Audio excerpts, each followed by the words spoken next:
موسمیاتی تبدیلی صرف ماحولیات کا مسئلہ نہیں رہی بلکہ آج یہ عالمی معیشت کے لیے ایک بڑا چیلنج بن چکی ہے۔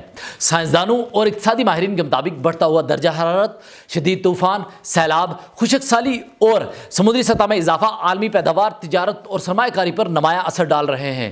2024 میں عالمی بینک کی رپورٹ کے مطابق موسمیاتی تبدیلی کی وجہ سے دنیا کی مجموعی پیداوار میں 2 سے 4% سالانہ کمی ہو سکتی ہے اگر موجودہ رفتار برقرار رہی۔ گرمی کی لہریں اور خشک سالی زرعی پیداوار پر سب سے زیادہ اثر ڈالتی ہیں۔ مثال کے طور پر جنوبی ایشیا کی بات کی جائے تو جنوبی ایشیا میں خشک سالی اور شدید گرمی کی لہروں نے گندم، چاول اور مکئی کی پیداوار میں گزشتہ 5 سالوں میں تقریباً 10 سے 15% کمی کی ہے۔ بھارت اور پاکستان جیسے ممالک میں خوراک کی قیمتوں میں اضافہ اور زرعی آمدنی میں کمی نے لاکھوں کسانوں کی معیشت متاثر کی ہے۔ اسی طرح شدید طوفان اور سیلاب صنعتی معیشت پر بھی اثر ڈال رہے ہیں۔ 2022 میں امریکہ میں آنے والے طوفان نے تقریباً $112 بلین کا نقصان پہنچایا۔ اس کے علاوہ طوفانوں کی شدت میں اضافہ دنیا کے دیگر صنعتی ممالک کے لیے بھی مالی نقصان کا باعث بن رہا ہے۔ سمندری سطح میں اضافہ اور ساحلی نقصان عالمی معیشت کے لیے ایک اور بڑا خطرہ ہے۔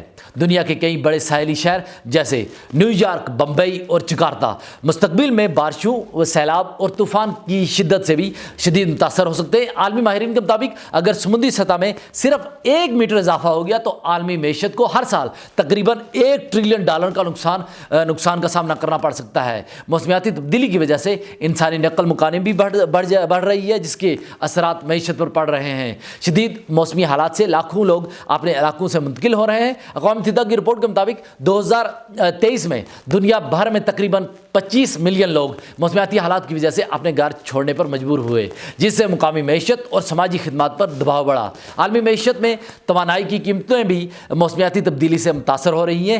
گرمی کی لہریں اور خشک سالی توانائی کی طلب میں اضافہ کر رہی ہیں، جبکہ پانی کی کمی ہائیڈرو پاور اور دیگر توانائی کے ذرائع پر دباؤ ڈال رہی ہے۔ 2024 میں توانائی کے بحران کی وجہ سے عالمی بجلی کی قیمتیں تقریباً 15% تک بڑھ گئی تھیں، جس کا اثر صنعتی پیداوار اور گھریلو صارفین پر پڑا۔ اس لیے عالمی سطح پر ماہرین اور حکومتیں موسمیاتی تبدیلی کے اثرات کو کم کرنے کے لیے مشترکہ اقدامات کر رہی ہیں۔ 2015 میں طے پانے والا پیرس ایگریمنٹ دنیا کے ممالک کو اپنے اخراجات کو کم کرنے، توانائی کے صاف ذرائع استعمال کرنے اور ماحولیاتی اثرات کو محدود کرنے کے لیے پابند کرتا ہے۔ عالمی بینک اور IMF بھی موسمیاتی بحران سے متاثرہ ممالک کو مالی اور تکنیکی مدد فراہم کر رہے ہیں تاکہ عالمی معیشت مستحکم رہ سکے۔ آخر میں یہ کہا جا سکتا ہے کہ موسمیاتی تبدیلی عالمی معیشت کے لیے ایک خاموش مگر مسلسل بڑھتا ہوا خطرہ ہے۔ اگر دنیا نے فوری اور مؤثر اقدامات نہ کیے تو آنے والے برسوں میں عالمی پیداوار، تجارت، توانائی کے نظام اور انسانی معاشرت پر اس کے گہرے اثرات مرتب ہو سکتے ہیں۔ اس لیے ضروری ہے کہ حکومتیں، کاروباری ادارے اور عالمی ادارے سب مل کر ماحولیاتی اثرات کو کم کرنے کے لیے سنجیدہ اقدامات کریں تاکہ عالمی معیشت مستقبل میں مستحکم اور محفوظ رہ سکے۔ یہ ایک ماحول کے حوالے سے انفارمیٹیو ویڈیو تھی۔ اگر آپ کو یہ ویڈیو پسند آئی تو آپ ہمارے سوشل میڈیا پلیٹ فارم کو لائک کیجیے، فالو کیجیے اور last but not least YouTube channel کو ضرور سبسکرائب کیجیے گا۔